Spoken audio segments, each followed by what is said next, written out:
Do us a big favor, take a moment to subscribe to the United Nations of Horror right here on YouTube, and don't forget to hit the bell so you never miss an update. Your support means the world to us. Thanks so much, and now, let's get on with the show.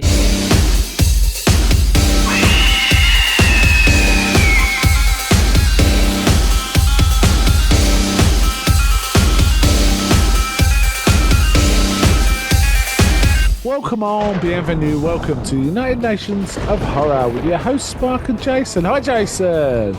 Ohayou gozaimasu, Mark. Okay, Persendetje. Now what's that one from? Albania. I would never have guessed that. My mind is blown. That's... so yes, I thought it would be Afrikaans, but Afrikaans is a language, not a place. So it's actually South Africa is Afrikaans. So it was actually Albania is the next language on the list. So that's the nice. Yes. So it's quite a long word for the word hello, isn't it? It is. Persendetje. Persendetje. Persendetje. Persendetje. How about that? Now, I'm lost on that one, you know. I'm like, well, Japanese and a little bit of Cantonese and a little bit of Mandarin, and that's about as good as I get. This is Europe this time. This is Europe. And not too far from Afghanistan as well. Well, a bit. Yeah, maybe. Okay, so today we're doing our second in the Children of the Night series, horror anthology movies, and the one that was produced, there was quite a gap between anything being produced in movies from Dead of Night, which was the first one. It was the next one wasn't until 1962. However, that kind of the floodgates kind of opened up, and there's a torrent of them in the 60s and 70s. So we are covering Tales of Terror, which is an AIP movie. Roger Corman. It's part of Corman's Poe cycle. I think it's the fourth one of 8 movies in the Poe cycle.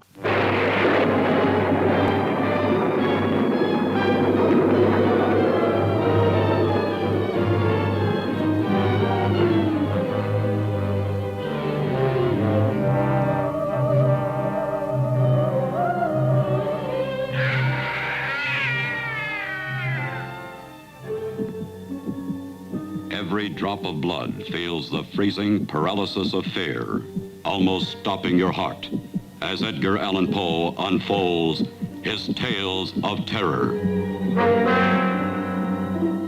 You will meet the master of the mansion, who loved and protected his wife with the strength of a supernatural love, even beyond life itself. I am in command here. You will do as I say. I shall take what I desire. Your body and your soul, if I demand it. Enough! Help! Help!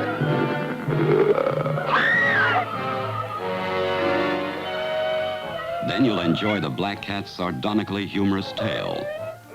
It all started at the Vintners Convention, where the lover of wine met the professional wine taster and introduced him to his wife, a darling who delighted in dalliance.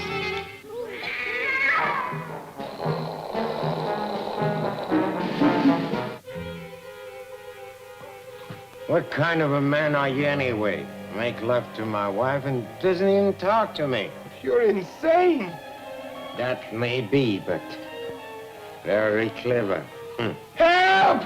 Help! Help! In this monstrous mausoleum of the living, you will witness fury far worse than a woman scorned. The fury of a dead woman's jealousy.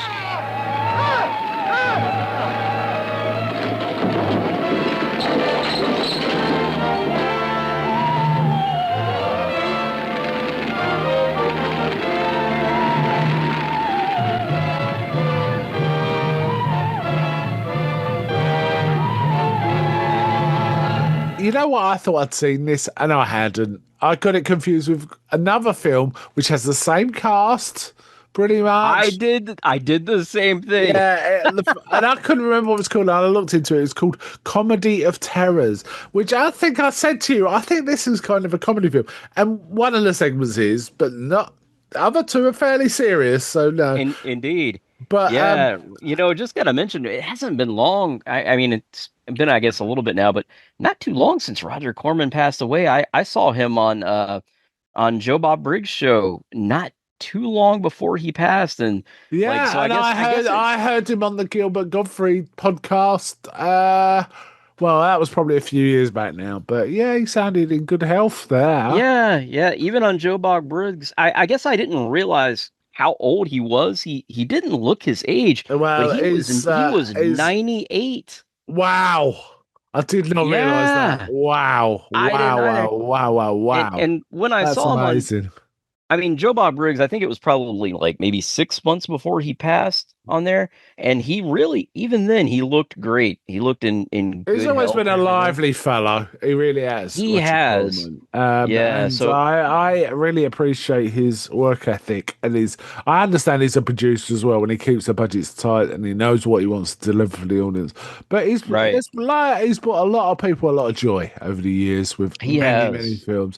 One of my favorite kind of Star Wars knockoffs was Battle Beyond the Stars, which was one of his, one he produced. That's a really fun. It's basically Magnificent Seven in space. That one's a fun one. But there's Yeah. loads of. I mean, there's the whole Poe cycle, Oh, for example. yeah. Um, Exactly. but Toxic yeah, Avenger. I mean, was that so him? many. What did he do? I thought that was Troma. I thought, You know what? I think you're right. I may be confusing them here. yeah. But because there are so many Corman films. Oh yeah, I really But like the original Little Shop of Horrors movie. I like the I do too. musical Yeah. as well, the 80s musical as well. But I do quite like Yeah. the original Little Shop of Horrors. I think it's a good fun little movie, really talented and stuff like that. Anyway, Yeah. let's get Same back here. to this. Tales Yeah, of we could have Terror. a whole show on Roger Corman, right? Because So yeah, yeah, now this one is I mean, there's quite the cast. Vincent Price. This it's basically yeah, three stories derived from Edgar Allan Poe. And you know what? It's not just the cast; it's everything about this film. It's quality, I think. It was written by yeah. Richard Matheson, right? So there's a good Oh, thing, right? I mean, Richard Matheson has written some screenplays, some great horror films. He's screenplayed one of my favorite Hammers. He did the screenplay for The Devil Rides Out. Um, yes, um, for example. And in this, he delivers. I think this is really good. Particularly impressed with the second segment because it's kind of a mishmash, a mashup of two stories, but it works perfectly as a story. I really liked it. But we got Vincent Price, Peter Lorre, and Basil Rathbone.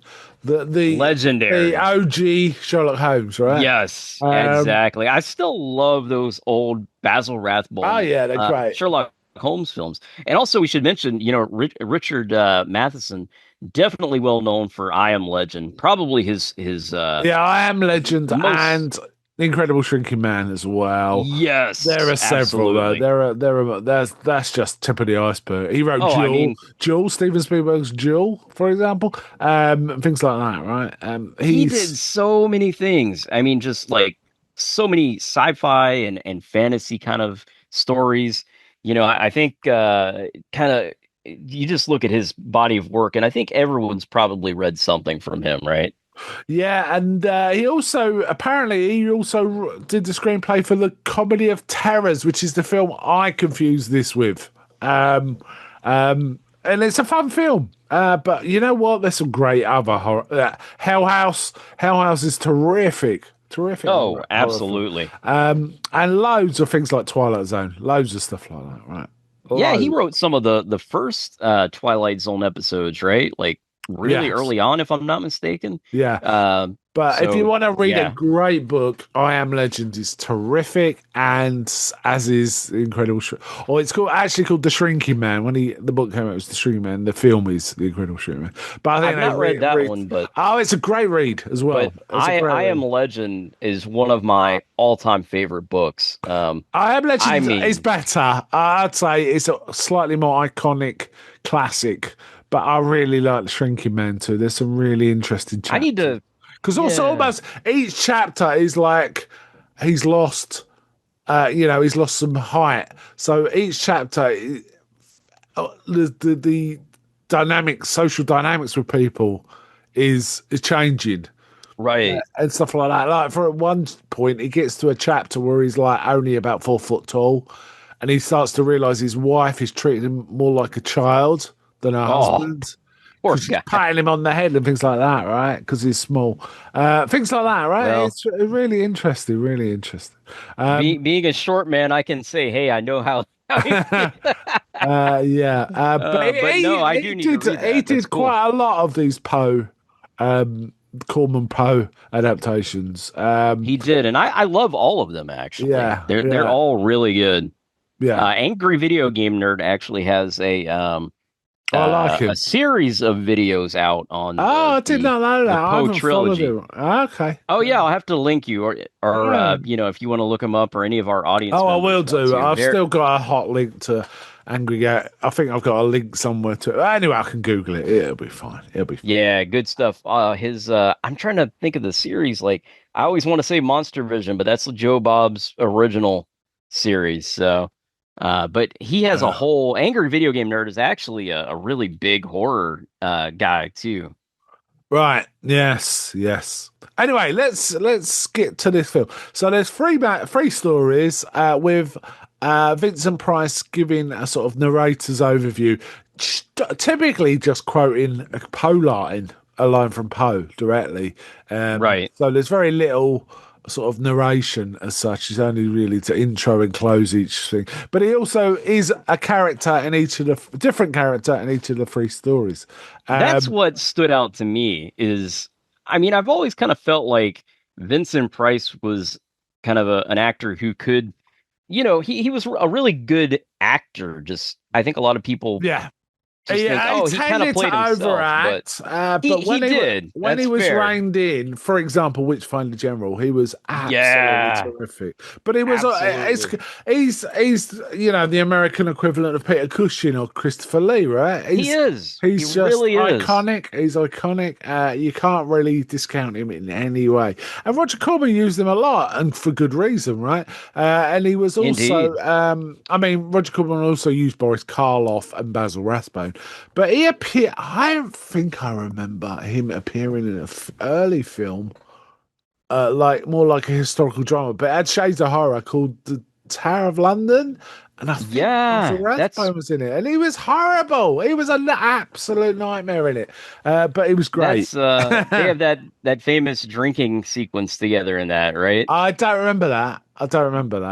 I'm pretty sure they do, and then that's kind of repeated in one of these other things, although not with Basil Rathbone, but with another certain gentleman we're going to talk about. So okay.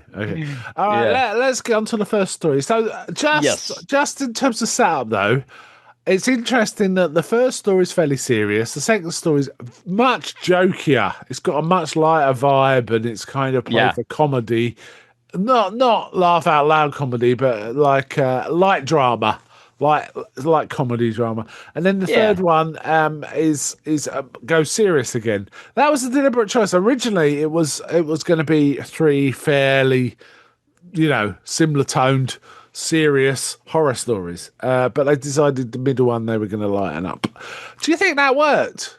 I do. I really do, and we'll get in more as to why. But I got a little chuckle, and particularly in one moment we'll talk about, but. I thought it was really good, and I didn't think it was like overly serious, like you said, Mark. Like it's just kind of the right tone, like perfect. Indeed. It's interesting. I thought it worked great as well. Yeah, I have to say it's interesting because it made me think. Oh, Dead of Night. They had comedy stuff built in with the horror, right? They did. Yeah, the golf section just before the horrific ventriloquist story. Right. So that was kind of interesting, but yes, it worked for me. Anyway, all right, let's do one story at a time. Morella is the first story. This is a really odd one. I've read a lot of Poe, and I just don't remember this one. Maybe I just don't remember it. But I've got no reason to think it isn't pretty much based exactly on the story, right?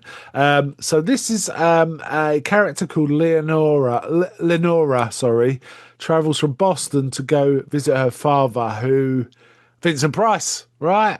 Indeed. In his dressing gown, drinking. There's a lot of drinking in this. A lot of people angry and drinking in the whole film. That's true. I hadn't really thought about that until now, but yeah, kind of. Well, all but the last character, right, that he plays are kind of yes. They're fond of their alcohol, to say the least. Yes, indeed. So here he's kind of a lush, but going around this dusty old mansion, and his first reaction is he doesn't want to see his daughter. He says, "You killed your mother. She died a few weeks after giving birth to you. You killed her. She always said." So that's really dark, right? A really horrible. Oh yeah, dynamic. he treats her really horribly. I mean, he talks about like, "Oh, I took you from your crib and thought about throwing you out the window." Essentially, I mean, the way he works is a lot better. But I was like, "Ooh, man, that's cold." Really good stuff. She doesn't leave immediately, which a lot of people would do, but she sort of stays there, hoping.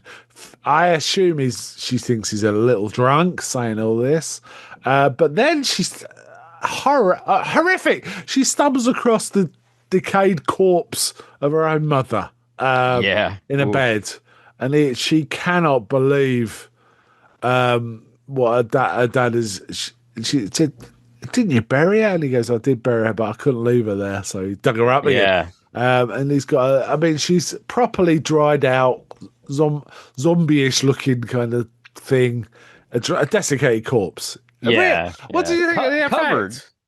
Oh, I thought it worked. I almost, like you say, like kind of mummified almost. Yes. Right?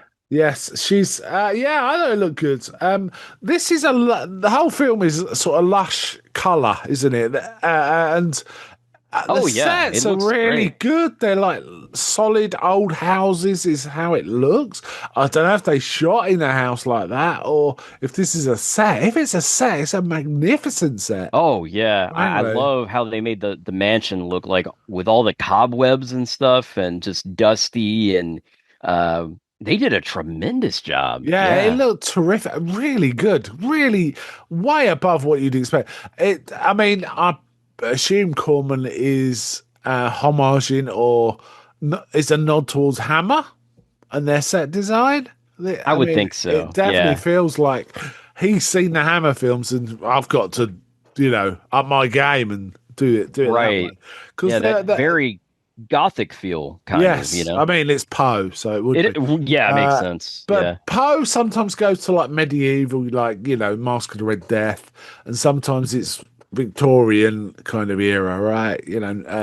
Mask of the Red Death, that's probably my favorite Poe story. I read that in I want to say middle school. Oh, it's a good story. Yeah, it's so good, good, and a great film adaptation. Yeah. It's got by Roger Corman. Yeah, weirdly, my favourite out of the Poe cycle is not a Poe. It's they try and associate with Poe, but it's actually a Lovecraft story called, and the film is Haunted Palace. However, that's by the by. But I think that all these AIP ones are pretty good. When I was a kid, I didn't like them so much because I didn't think they delivered. There was a lot of mood and nothing resolving, and then everyone going back to how it was before a moody bit happens. And I didn't like, but I like it. Now I'm a lot older. Me too. I do enjoy these a lot. But as a kid, I felt like, Hammer, you get Dracula staked at the end or a fire. Me too. A bit more mood and a bit less action. I would. Yeah, that's perfect. The perfect way to word it for sure. I haven't said that. There's plenty of action in these ones, right? Oh yeah.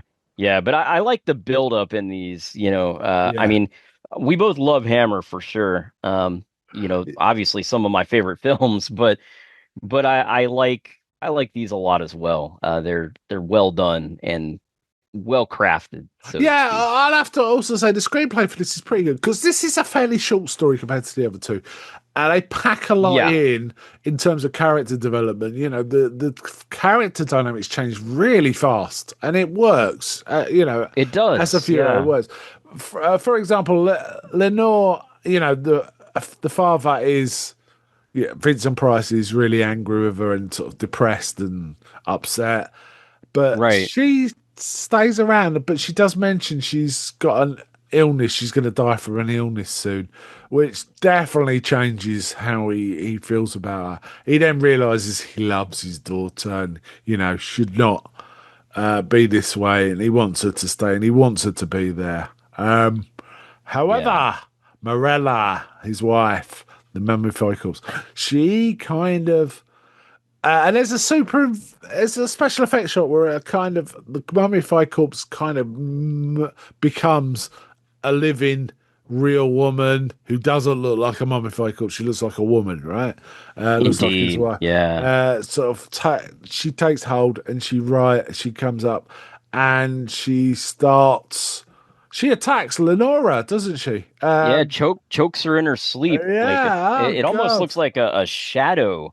Kind of effect. Sorry, I should have said that's the first effect. It's a kind of shadow, a moving shadow. Quite well done.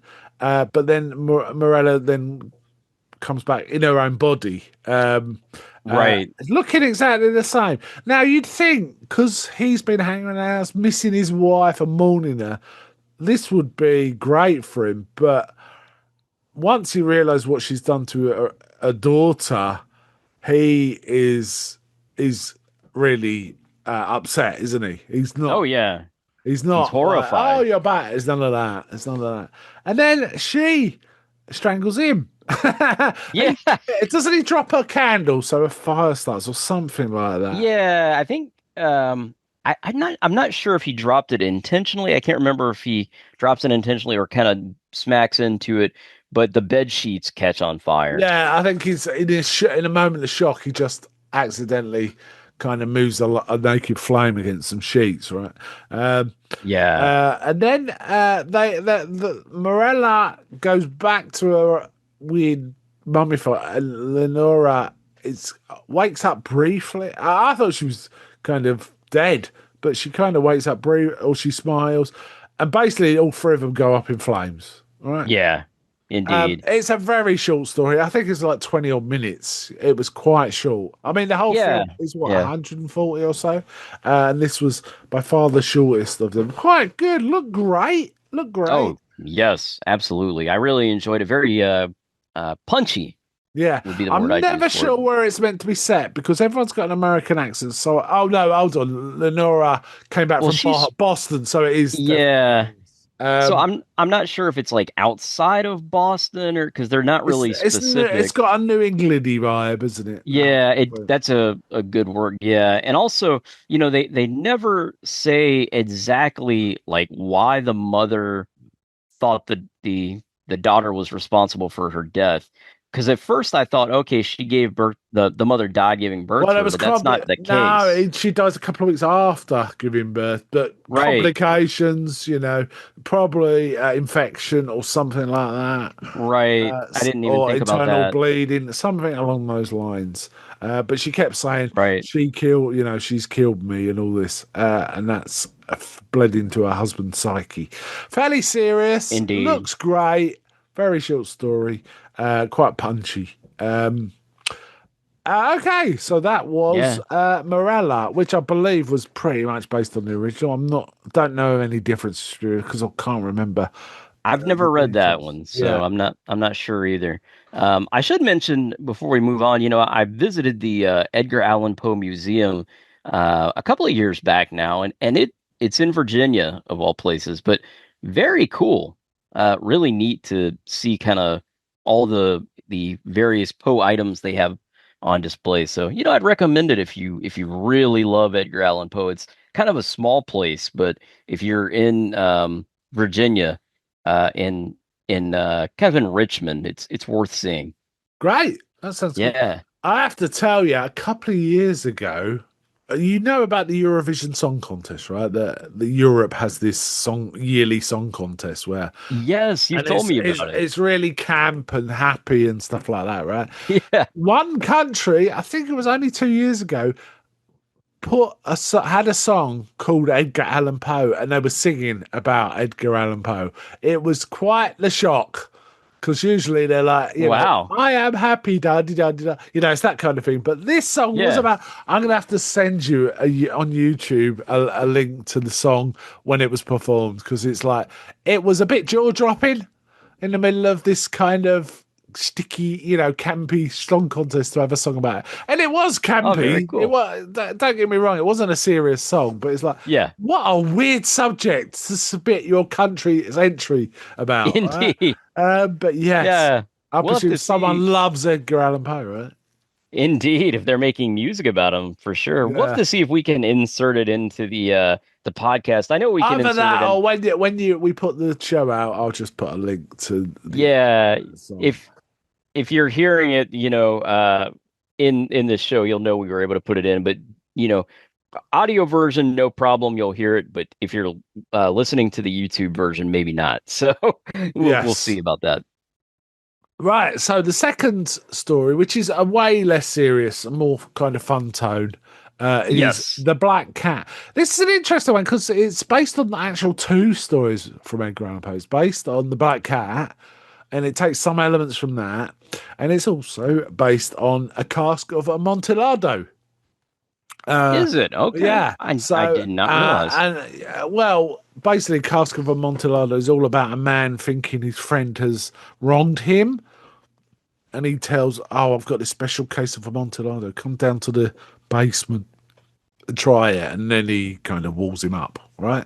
But you know what? It's kind of more a tale of madness than anything, because it's like, what did his friend do? Why is he doing this? Because nothing's explained, and he's clearly insane, right? So it's kind of interesting. Right. Whereas Black Cat is about, what is it? It's killing his wife and bricking her up, and he accidentally bricks up the cat in with it. No, he kills he's a drunk. This is in the original story. I'm just trying to remember. He's a drunk, and he's got a black cat, which he loves, but he also, once he drinks, he gets abusive towards his cats, and he kills one of the black cats, and he regrets it once he sobers up. Right. Buys another black cat, but then he starts abusing it again. His wife intervenes, kills his wife because she tries to stop him, and bricks her up, but accidentally bricks the cat up. So right. It's got two.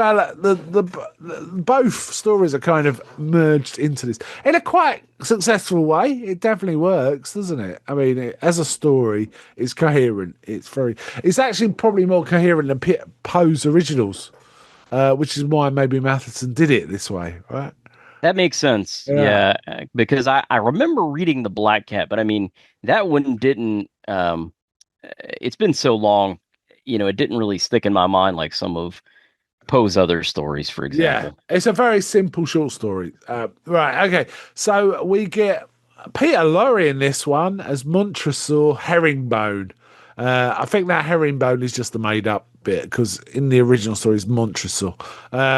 What a name, right? Comedy name. Peter Lorre, great turn from Peter Lorre as this dissolute, drunkard, annoyed man who's got an amazing-looking wife who's significantly younger than him.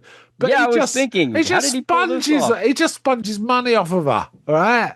He's just like, give me some money. I want to go drinking, right? And she mentions, I mentions, haven't got any money, and all this. But she's got a black cat. Like you haven't worked in 15 years or something, you know? Somehow she's getting money from somewhere, and he's really, really just taking it. He's also hates her cat and says, "Get this beast away from me," and all this kind of thing. Yeah, really cruel to the cat. Yeah, and he's kind of a drunk. He's a lush. He's just wanders around the town trying to get people to give him money. Well, I'm dying. He's coughing, and he's going, "Oh, I'm dying. Could you give a man some?" and then someone says, "Yeah, you just sleep it off." They all know he's a drunk, right? I like how he goes up to different people and he's like, "Oh, I was a soldier in the Revolutionary War. Do you have any coin or something like that?" And they do the same thing. They brush him off. But it made me laugh that he kept changing his story, depending on. And then they brush him off, and he'd like spit in their direction. or cough in their direction. Yeah, he did not care. No, not at all. But But he Just from the happens. start, it was He funny. happens to stumble in this event that's happened. I don't know how he just walks in, wanders in.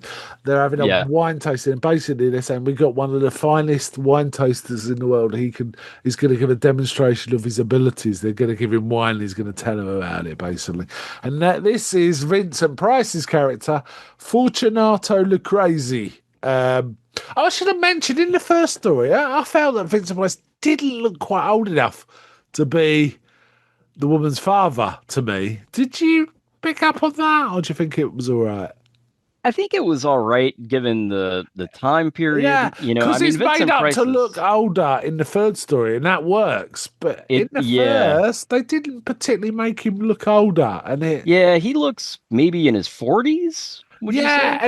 and his daughter I think was meant to be in her 20s. Maybe didn't 20s, look yeah. that. She looked older than that to me. Yeah, but they had children a lot younger back in those days, so it kind of worked, I think. Yeah, okay. But in this, he's like this kind of pompous wine taster, Fortunato Lucrezi, who's kind of boastful, and he's saying he can identify any wine, and Peter Lorre just goes, "I can do that." Nothing special. Yeah, no problem. And when Lucrezi takes a drink, he pulls all these faces, he does all these weird breaths to analyze. That's what made me laugh so much. And he's pulling, whereas, and then he comments about the wine. Oh, it's got bits of this. Whereas Peter Lorre just drinks it, says, "Oh, it's this. It's very good. It's very good. It's very good. It's very good." He doesn't say anything else. It's very good. And he downs the whole glass. He doesn't just sip a bit. He'll down the whole glass. But basically, he's as good as this famous wine taster, right? He could tell. And he was even saying stuff like, "Oh, it's from the upper part of the vineyard, the better part," and things like that. I loved it. Yeah, a bit of taste of the amber, Anyway, he gets properly drunk, but Lucrezi is quite impressed with him, his abilities, and actually helps him get home. And then he meets his wife, Annabelle, who I should mention is played by Joyce Jameson. I know this one. She is definitely in the Comedy of Terrors, and I think I've seen her in other stuff. She's very beautiful. Yes, very beautiful. All the women are beautiful in this. I mean, absolutely. Roger Corman's there. I mean, it's competing with Hammer Glamour for sure. Oh, no doubt. Yeah, she was very good. I really thought she did. Consider she had a good comedic tone as well that suited what they were trying to deliver and all that. And Vincent Price is having a ball here, messing about.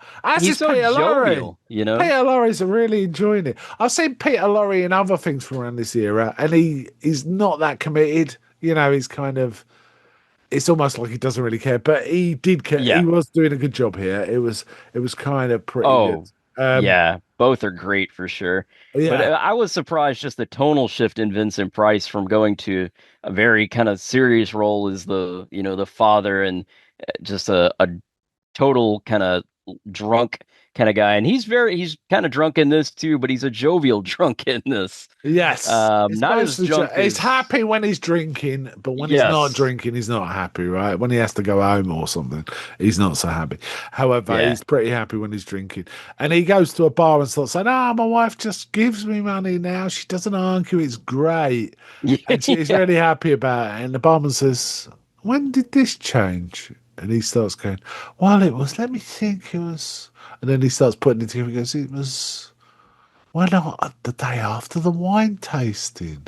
Yeah. And he starts to get suspicious. And he does go back to his house and sort of spies on the door. And we see Fortunato leaving. And they're saying things like, goodbye, my beloved, and things like that. So, yeah, clearly... he's being cuckolded. So he goes in. Oh, yes. He's really angry. And essentially, he gets both of them, doesn't he?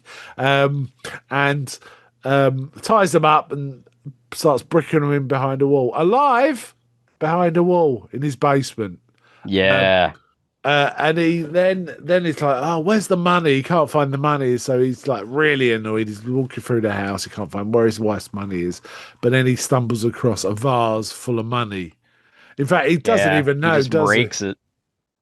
So again, I think he just kind of suspects, and he just throws the vase down and breaks it. yeah, and he goes bingo, and we see it Yeah. full of coinage. So he kind of then goes back to the bar and he's sort of talking about it, and he's saying things like, "I don't need my wife anymore," something like that. Anyway, there's a knock at the door when he gets back home, and it's two policemen. He says, "Yeah, we've heard that your wife's disappeared," and she goes, she's run off with a lover. I don't care where she is." And they're sort of getting suspicious, more and more suspicious. But he, Peter Lorre's character, Montresor, has bricked him up in the basement, but didn't realise he'd also bricked up the cat with them, right? Indeed. Yeah, and he's having he's seeing delusions at this point. Oh yeah, we get this partly weird trippy yes. Partly because he's drunk, but I think some of it is just because of a guilty conscience here, right? Which again remind me of yet another Poe story, Telltale Heart, right? Oh yes, the guilt gets to you, and he's kind of, isn't there? Well, there's one bit he envisages his wife and Fortunato, and they kind of pull his head off and start throwing his head around. And things That's like that, wild. right? And the cat is being distorted and looking really large and meowing really loudly. So he just doesn't, it's kind of freaking him out. But then the police knock, and they start saying, well, and at some point they say, well, we want to check the basement. And they go down and he's saying, "What, do you think I buried them in the floor?" And then he's very blasé. He goes, "Do you think I bricked them up behind this wall? Look at it. Feel how solid it is." He starts banging on it, right? But then you hear, the cat's behind the wall and it's awake. It gives him away. The policemen are like, "Okay." And they knock a hole in and they find, the lover, his wife, and the cat. The cat sitting on the wife's head. I don't know if his wife's dead or passed out. I don't know. I don't know. I think they're dead. Yeah, they're both they're dead. unconscious or dead, right? Yeah. So yes, he great story. Bricked them all up. Yes. Yep. If he had not bricked the cat up, he would have gotten away with it. Yeah, I really enjoyed this one. I loved it. Right. All around. Great tone, great, very well acted throughout. And just kind of fun, to be honest, a fun horror, because a lot of guys I think would want revenge if their wife had done that. But I guess it shows that revenge does not pay, Perhaps the cat will give you away. Yes, the cat gave him away. The cat he hated. Yes. It is funny because I'm looking on the Wikipedia page for the film and they've actually got a picture of a casting call for black cats. I saw that. Yeah, so there's all these very early 60s women with cats on leads waiting in a big queue, all these black cats. I like the cat. I thought it was a nice cat. Oh, yeah. Perfect. Yeah. Definitely perfect. So, I mean, so many people would have that kind of cat. Actually, it's funny you mentioned that because we have so many black cats in our neighborhood, like just stray cats. You wouldn't think, but all these cats, I think it's because we have a grocery store that's not far in the neighborhood, and the cats all like to get into the leftovers there. But anyway, It just made me think, some of these cats would have been great for the casting of this film, Yeah. Okay, so again, we get a closing sort of a few words from Vincent Price, and I think the words also appear on screen, right? They put them up and credit Poe as well. Just the credits, or not the credits, but the story. Yeah. So we come to the third story, which is the facts in the case of Mr. Valdemar, Monsieur Valdemar, Mr. Valdemar. Yes. Basically, it's an old Vincent Price, Mr. Valdemar, really old, and it's done up to look old, so it kind of works. But he's dying in essence. He's got a wife played by the absolutely stunning Deborah Paget. Oh yes. She is. What was it about this age? Why has these old blokes got these young, beautiful wives? Where did Peter Lorre get a wife like that? I want to know. Yeah, that seems well, at least by today's standards, I could get very Vincent unrealistic. Price because he's kind of elegant and striking, but Yeah. Peter Lorre, Right? He's like just a short old drunk Schlub. man. It's a schlub. Anyway, so Vincent Price is Valdemar, and he's got a wife who loves him very much, Helen. Deborah Paget. I remember Deborah Paget from Ten Commandments. She was really striking in that too.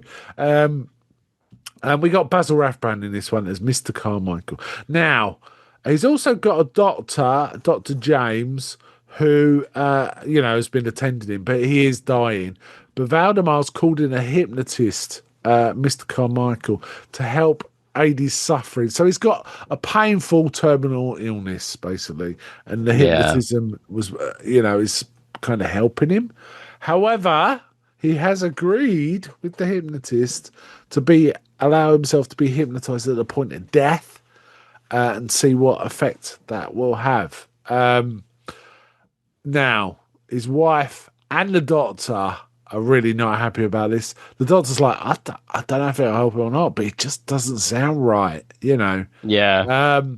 And there's also a bond between them. Innocent. It's an innocent bond between them, but there is a bond between the doctor and Valdemar's wife. And Valdemar actually acknowledges this. He has a conversation with her. He goes, it will be my greatest wish that once I've passed, which will be soon, you remarry the doctor. I know there's a bond between you and it is an honourable one, but I want you to not be alone. I want you to be happy. And his wife is too upset to really talk about it. But that is said, right? So that is his dying wish, that his wife not be alone, and she remarried the doctor. And the I thought that was very noble. Really keen on her too, so kind of. However, Carmichael then does the hypnotism. Now, I remember seeing this sequence before. This is the one bit of the film I kind of recognise. I'm pretty sure I haven't seen this film, but I've seen this sequence because it's got like these multicoloured lights flashing, isn't it? It's like a lamp. Yeah. It's very strange. So or maybe it was a similar effect is used in another 60s film about hypnotism. I can't. Yeah. It doesn't seem like it would hypnotize a person really, but I don't know. It's kind of a cool little effect. It gets the job done. Right. So essentially, by hypnotizing him at the point of death, he doesn't allow him to die. As such, or rather, his soul is trapped inside his mortal body, right? Even though it's dead and starts to decompose. Right? Yeah, he can't move on. It's a scary thing to even think about. You know? And he wants to, but Carmichael won't let it go. Then he tells the doctor and the wife, "Oh, he confided in me that his wish was you marry me." Now, he specifically said to his wife, I want you to marry the doctor, not the hypnotist. However, his wife, because the hypnotist says he said this, she doesn't know what to make of it. She doesn't know. And the doctor saying, no, he's made him say that under his influence. He didn't mean that. But I think it's because says, please leave. She's so distraught and confused by it all. She doesn't know what to make of it. I think at that point, like, Valdemar is so desperate probably to move on, to get out of the body. He'll say anything. Yeah. But also then once Carmichael and Helen are left alone, Carmichael shows his true colours. It's like, I've been wanting you for months. And she says, let me think, because I think she says something, let me think about it. He goes, no, there's no thinking about it. I'm taking what's mine and all this kind of stuff, right? So he's not nice about it. Starts becoming physically abusive, all right, trying grabbing her and stuff and saying, you're marrying me. But then as that attack is happening, Valdemar's eyes open and he sits up in bed and Helen notices it and screams, doesn't she? And essentially he lumbers towards Carmichael. Helen runs out. The doctor turns up here and rescues her, but basically Valdemar is attacking Carmichael, and the last scene we see is really grim. He's kind of melting, right? Yeah. Valdemars kind of melting. It's like the melting man. And he grabs Carmichael, and you just see them both on the floor. Well, basically, it's Carmichael lying face up, but this kind of weird melted corpse thing draped over him, right? Right. And then it ends. Brutal. These are very simple stories. There's not that much to sort of relate. There's very few scenes, but they do look great, don't they? Yeah, a lot of it is, as we mentioned earlier, about the kind of atmosphere and the way they're told, which is really masterfully done. Yeah. I believe the original story didn't have a wife and a doctor. It was just the hypnotist and Valdemar, right? It was a much more basic story, but Matheson, you want to add some characters sometimes to sort of make the story work, and it worked great. It was a good addition. I really liked it. And apparently this last one is Matheson's favourite of the three. He thought it worked really well. Interesting. Yeah. I mean, I enjoyed it too. Yeah. So, solid film. Now I have to ask. Go on, you asked. I was going to ask, which is your favorite? I was just about to ask you that. So, I like the middle one. I thought it was a really fun, lively one. But I did like all three. I think the first one could have been a little longer because the characters changed so quickly. It worked, but it was just so rapid. I would have liked to see a little more of Vincent Price thawing towards his daughter, and his daughter becoming more happy being in the presence of her father, because it was so quick. It was so quick. But it still worked totally fine. I liked all three, but I personally like the middle one best. What about you? Yeah, I'm actually the same. The Black Cat is certainly my favorite, and then I really like the case of Mr. Valdemar, I believe it is, and then the first one is kind of in last place for me, Morella. Although I enjoyed that one too. Like I don't dislike any of them by any means, but that's kind of the order I'd place them in too. Yeah. So it was fun. I'm not sure. I think I put the first and the last about the same. No, actually, the last one's a little better than the first one. So I'd go 2, 3, 1 in terms of order. But I like them all. Yeah. They're all very well done. The as we mentioned, I was going to say sets, but I don't know if they're sets or not. But the locations were great. I mean, the colors vivid. They still hold up. I really like that. I don't know if this is Technicolor they used, but that sort of, to me, old film stock for whatever reason has sort of a unique bright color more so than digital color.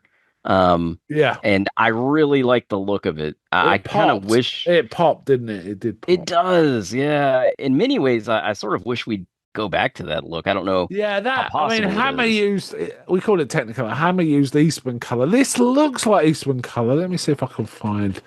It doesn't say here, but it looked like Eastman color to me as well. Yeah, just looks so good. Vivid colors. Interestingly, the reviews were kind of mixed for this. I thought it was a pretty solid film. Now, maybe because it was fourth in a cycle and the critics were kind of getting sniffy about how many there were, I don't know. For example, Howard Thompson, New York Times, said it was dull, absurd, and trashy. Wow. I'm not sure that's true. I would very much disagree with that, but but some of the critics were kind of. Variety said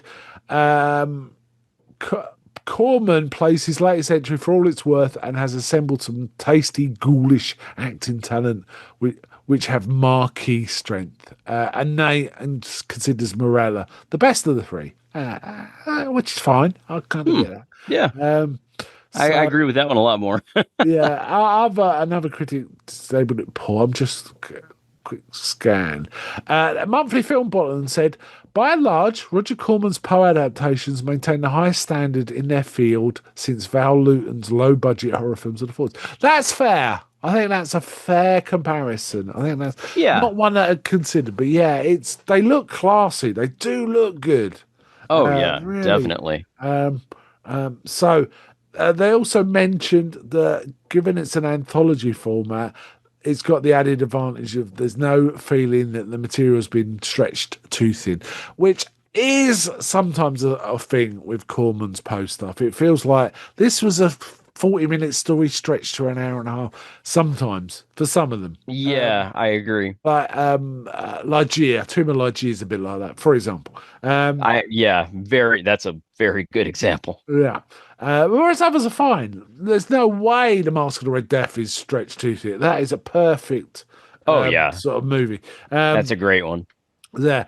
Time Out. Britain's Time Out was more kind about this. They said it's elegant and funny, but the short story format deprives Corman of the majestic, melancholic rhythm that characterizes his best work of this time.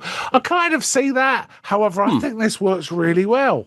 I think the short story formats work really well. They're punchier, right? They're just a change of pace. I think he does both well. He does the slower, more sort of languorous, lyrical stuff really well when he turns his hand to it. Though sometimes there's a bit of a misfire, whereas this is much more punchy and get on with it. But man, they had great sets and everything. It was good. It was good. Yeah, I enjoyed it a lot. First time watch on this one for me, and no problems with it at all. Was thoroughly entertained. I can always tell, like, if you feel like you need to like kind of gaze off at your phone or check email or something during a film, that's when you're sort of like, okay, maybe this is not like this doesn't work so well for me. But this, I was thoroughly hooked the whole time, and couldn't look away, as they say. Yes. Well, we got a little feedback on this one. Awesome. I think this is going to be a relatively short show because the stories are fairly straightforward. If some of these other anthology ones, there tends to be like 5 stories rather than 3. So we're going to be talking about 5 instead of 3 in later episodes. But yeah, shall we rate this and then? Let's rate it. Okay, perfect. Perfect. What should I go first, or would you like to go first? How would you prefer? You go first on this. I usually make you go first, don't I? I give this a solid 3.5 out of 5. 7 out of 10 for me. Enjoyed it. It wasn't great. It was fun to watch for the first time. I thought I'd seen it, but I hadn't. I got it confused with something else. I've got it confused. Like I said, I have a bit of Comedy of Terrors and a bit of one called The Raven, I think. More Comedy and Terrors because the cast is pretty much the middle segment of this. The last 2 segments of this are pretty much the cast of Comedy of Terrors. Actually, Comedy of Terrors really feels like the Black Cat segment in this. It came after this. So, nice. Yes. 3.5 out of 5 for me. How about you? Very cool. I'm very close. I actually rate it a little bit higher. I'm going to give it a 4 out of 5. Really enjoyed it. Yeah. It was fun. It was a fun watch. Yeah. I felt like it. The good thing about it is it doesn't overstay its welcome. It's the film's pacing is kind of a perfect length. A lot of these kind of films do tend to go on a little bit too long. But I like how this one is just sort of maybe a little under 2 hours for sure. Yeah, I tend to rewatch the Amicus anthologies every few years because they're so great. fun and punchy. It's almost like TV episodes, you can reach each stories of a TV episode, so you can watch it in bits as well, which is good. And I think and I also almost always include Creepshow in that list. I'll then go on to Creepshow. However, I think I might have this one as part of that rotation as well. Nice. I thought it was fun.